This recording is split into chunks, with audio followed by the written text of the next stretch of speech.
Guys, wagwan, what's up? Welcome back to my channel. As always, I appreciate the support. For persons who are new, welcome. My name is Rochelle, aka Birdie, and for persons who keep coming back, I appreciate the support 100%. So this video is just to talk about my March reading wrap-up, a bunch of diverse reads. Guys, please click that notification bell and please subscribe to my channel.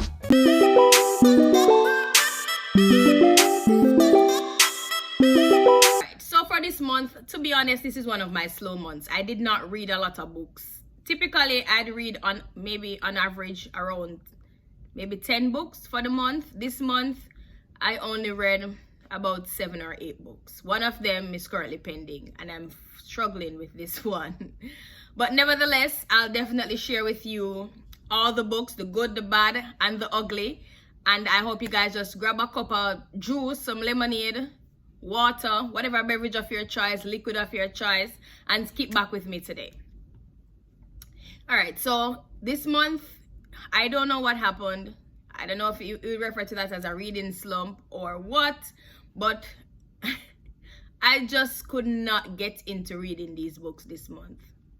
Not saying that the books were bad, and also I just didn't have much desire to read. I guess you'd refer to that as a reading slump in this community. I don't know. You know, as I said before on all my other videos, majority of my books, or the books that I read, are from my device. However, I've been finding myself accumulating tangible books, and some of them I've been reading. Also, some of them I've borrowed from the library, and I've just been struggling. I have just been struggling. But anyways, let's get into it. The book that I read, this is also a book. This is a book that I borrowed from the library.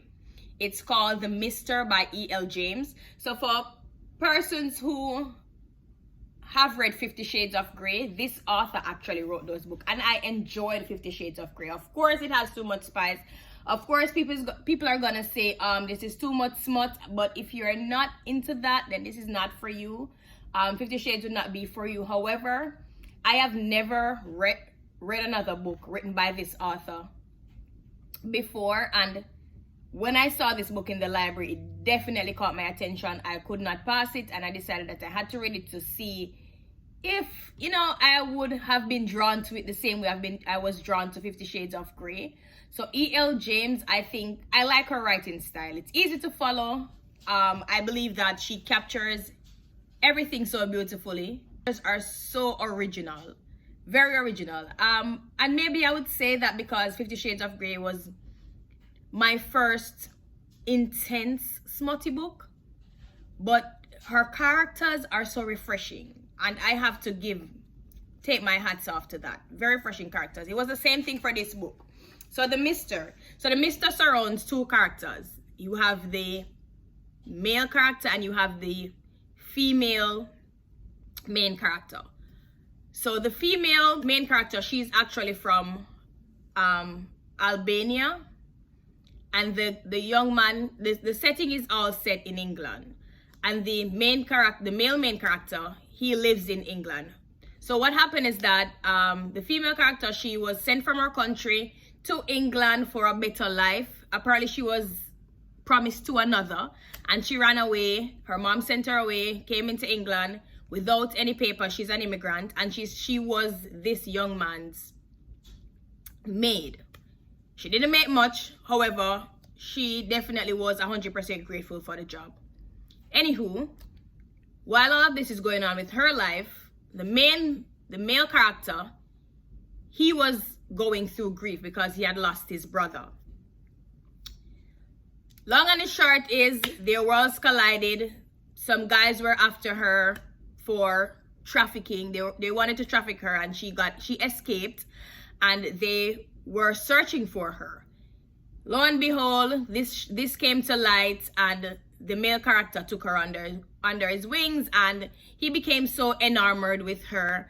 And I just love how the writer captured their relationship. To be honest, I haven't read a lot of books about immigrants, and the female main character was so exotic to me. And I love that. As I said, this writer really brings some very fresh, refreshing things to the table, and I appreciate that 100% with her. Her characters, as I said, always so refreshing, and I think this female male character was very refreshing. She didn't speak English very well, and again, that representation isn't, you don't get that often in book with characters, but she intertwined this or captured this so beautifully in the storyline. I love books with a lot of dialogue, and this had a lot of dialogue. The male main character, he was so funny, he was very witty, and I loved the journey that they went through. As it regards to the story, I felt like it was a little bit rushed, and at the same time I felt like the book was a little bit too wordy. I don't know if that makes sense, but yeah.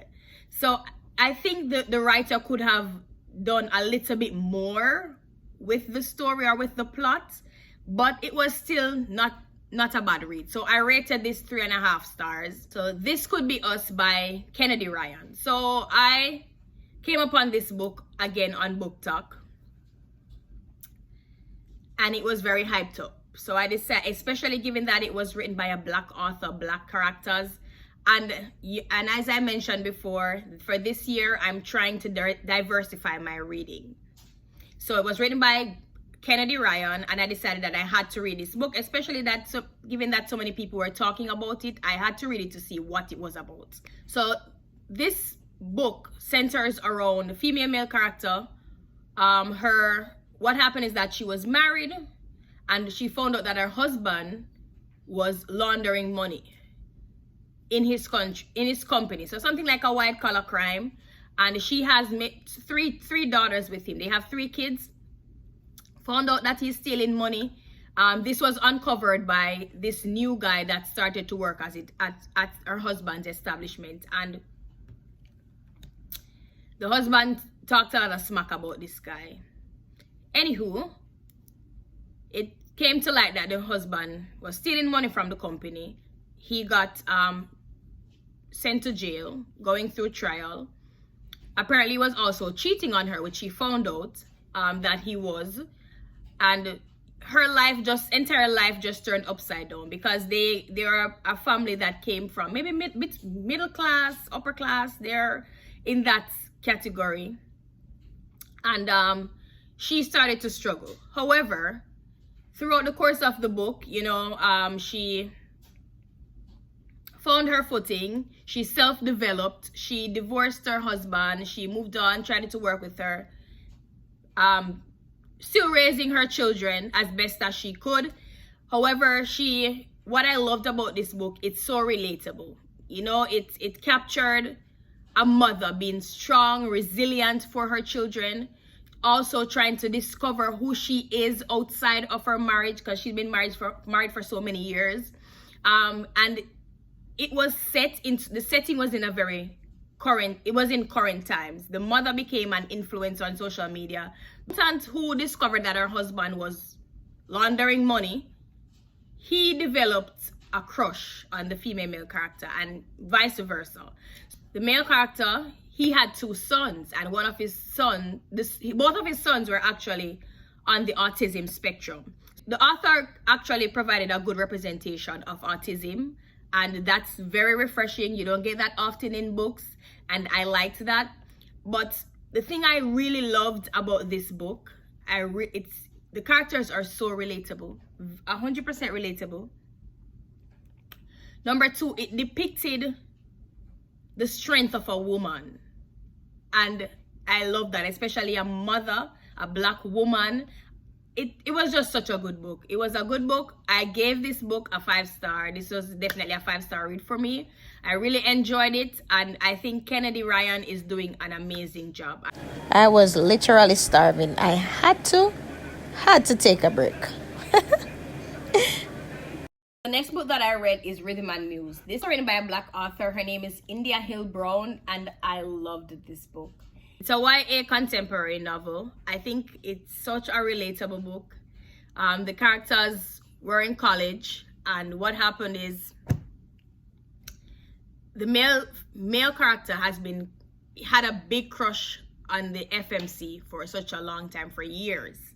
He's a great singer from a Christian background, just as the FMC. The FMC actually has a talk show or a podcast, and she wanted to get like a soundtrack for her podcast, so she did a contest. But nobody knew who he was because they entered the song anonymously. So it's like a Cinderella type of feel. The next book I read is The Sweetheart. You have book 1 and you also have book 2. So part 1 and part 2. It's written by Marie McKay. It's an Omega verse type of romance. So this is a reverse harem novel that centers around omegas, alphas, betas, and it also has a little touch of a bully situation. But I thoroughly enjoyed it. So what happened is that the FMC, she got matched or fated match or scented match to a pack, all 4 pack members. She got fated match to all 4 pack members and they did not know. And the thing is, they don't want an omega. So what happened is she knows that they don't want an omega, and based on who she is, her DNA, most people don't want an omega like that. They refer to them as gold packs. Anyways, what happened is she posted it on social media that she was scented match with this particular pack, and it led to her abduction. So being abducted, her pack didn't know. What happened is that they used her kidnappers used her to disguise herself as a beta and get into the pack. While in the pack, they don't know that she's an omega, but they all 4 guys find themselves drawn to her for whatever reason or for some unknown reason, and she wiggles her way pretty much into their hearts.